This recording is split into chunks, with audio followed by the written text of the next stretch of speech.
A Titanomaquia, ou Guerra de Titãs, foi uma batalha que durou 10 anos, travada entre os titãs liderados pelo tirano Cronos e os deuses olímpicos liderados por Zeus. E no vídeo de hoje vocês vão conhecer tudo sobre essa guerra, então assistam até o final.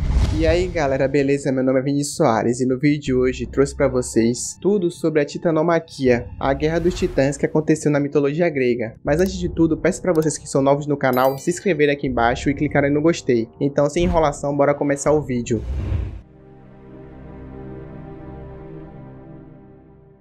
Urano, o céu, e Gaia, a terra, tiveram 12 filhos, 6 mulheres e 6 homens, os chamados titãs. Urano tinha medo de que algum de seus filhos tentasse roubar seu trono, e então ele colocava seus filhos de volta no útero de Gaia, de forma a impedir que isso acontecesse. Gaia então persuadiu seus filhos a se revoltarem contra o pai. No momento em que Urano estava copulando com Gaia, seu filho Cronos se libertou, e utilizando-se de uma foice, ele cortou as genitálias do pai. O sangue de Urano, ao cair na terra, gerou os mares, as montanhas e as florestas. Depois que Cronos derrubou seu pai Urano, ele libertou os irmãos titãs e então eles passaram a governar o universo, com Cronos liderando-os. Cada um dos titãs juntou-se com uma de suas irmãs para produzir filhos. Cronos se casou com sua irmã Rhea, mas seus pais lhe profetizaram que ele seria derrotado por um de seus filhos. Para impedir o cumprimento dessa profecia, ele engoliu cada um de seus filhos, Hestia, Deméter, Hera, Hades e Poseidon, assim que eles nasceram de Rhea. Por serem imortais, isso não os matou, mas eles permaneceram presos dentro dele. Rhea ficou entristecida pela perda de seus filhos. Assim, quando ela estava perto de dar à luz a Zeus, ela consultou seus pais Gaia e Urano e eles revelaram o futuro para ela, mostrando-lhe como impedir Cronos. Primeiro, Rhea foi para a ilha de Creta para dar à luz a seu filho. Quando ele nasceu, o seu choro foi abafado pelos Couretes, servos de sua mãe. Ele foi escondido em uma caverna e supostamente foi nutrido por uma cabra chamada Amalteia, embora em algumas versões Amalteia seja o dono da cabra.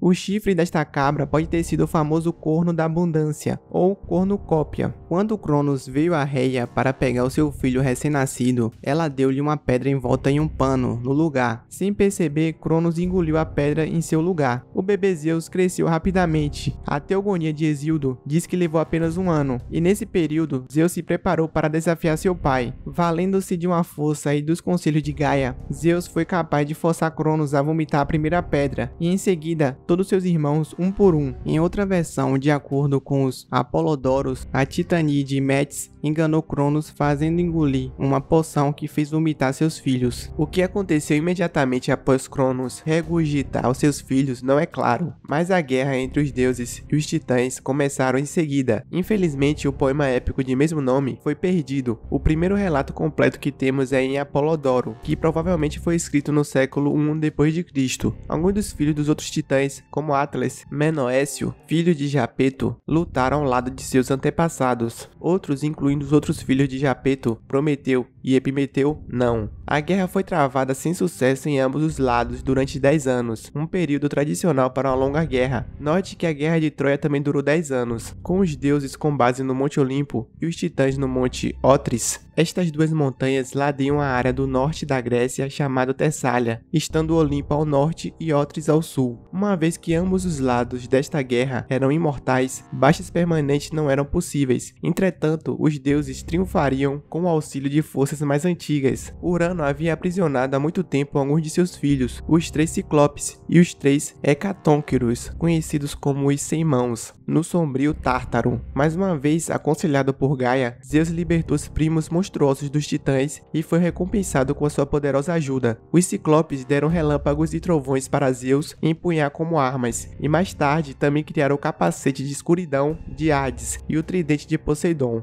Hesíodo descreve a batalha da seguinte forma: parecia ouvindo e vendo tão grande bulha e luz que a terra e o céu se confundiam, pois era enorme o tumulto da terra esmagada e do céu a se precipitar sobre ela, tal o barulho da luta dos deuses. Ao mesmo tempo, os ventos, sacudindo-se, erguiam o pó, o trovão, o relâmpago e o raio ardente, armas de grande Zeus, e levavam o brado e os clamores ao seio dos combatentes, e no incessante fragor da espantosa a luta, todos mostravam a força dos seus braços. Os Hecatonquíros prestaram uma assistência mais direta. Na batalha final, eles mantiveram os titãs sob uma barragem constante de centenas de pedras atiradas, que juntamente com os poderes dos outros deuses, principalmente os raios de Zeus, superaram os titãs. Após a vitória, os filhos de Cronos partilharam entre si os domínios. Zeus ficou com o céu, Poseidon com o mar e Hades com o mundo subterrâneo. Zeus, o mais poderoso dos três, instalou-se no Monte Olimpo e se tornou soberano dos deuses. A seguir, depois de organizar o mundo, atribuindo aos deuses das diversas gerações honras e prerrogativas, conforme as promessas de campanha, os titãs derrotados foram levados até o Tártaro e aprisionados, e os Hecatonquíros tornaram-se seus carcereiros. No entanto, em outro lugar em sua teogonia e em outros poemas, vemos que de fato muitos dos titãs não ficaram lá. Os filhos de Japeto tiveram vários destinos. Menoécio, assim como seu pai, foi banido para o Tártaro ou fulminado por um raio de Zeus em outras versões. Atlas foi condenado a sustentar para sempre a abobada celeste. Prometeu posteriormente se tornou o criador da humanidade e foi punido por Zeus após roubar o fogo dos deuses e dá-lo aos humanos. Epitemeu foi o criador dos animais. Muitas das titanídees ou filhas dos titãs, como Temis, Mnemosine, Metis, não foram aprisionadas. Talvez elas não tenham participado dos combates. Elas foram incorporadas ao panteão grego e foram mães de muitas subdivindades. O titã Oceano também foi incorporado ao panteão grego. Ele se manteve afastado do conflito, inclusive teria se recusado a se unir a Cronos na revolta contra o seu pai Urano. O registro mitológico é omisso sobre a maioria dos restos dos titãs, mas um mito posterior relata que o próprio Cronos foi posteriormente solto por Zeus e ele foi designado para governar sobre as ilhas dos Bem-aventurados, onde os espíritos dos heróis repousavam após a morte. Mesmo após tudo isso, Zeus ainda não podia declarar o Deus Supremo, porque Gaia não concordou com as punições aplicadas aos seus filhos titãs, e por isso teve que enfrentar os gigantes enviados por ela, no episódio conhecido como Gigantomaquia. A Gigantomaquia nada mais é do que a épica batalha que aconteceu entre os deuses do Olimpo e os gigantes. Essa guerra sucedeu a Titanomaquia, que foi a batalha dos titãs com os deuses do Olimpo, e as duas são comumente confundidas entre si. Como eu falei, Gaia, a deusa-mãe, ficou insatisfeita quanto ao destino dos seus filhos preferidos, que foram aprisionados no Tártaro como castigo eterno dado por Zeus assim que foram derrotados. Revoltada, Gaia então decide incitar seus outros filhos, os gigantes, a travar uma nova batalha, rebelando-se contra os deuses do Olimpo e seu reinado. É aí então que se origina a Gigantomaquia, que foi também a última guerra de Zeus, pois depois disso seu governo foi definitivamente estabelecido sobre os deuses, ou seja, essa foi a última contestação que Zeus sofreu sobre o seu posto de governante. E eu vou trazer um vídeo só sobre esse tema, então aguardem aqui no canal.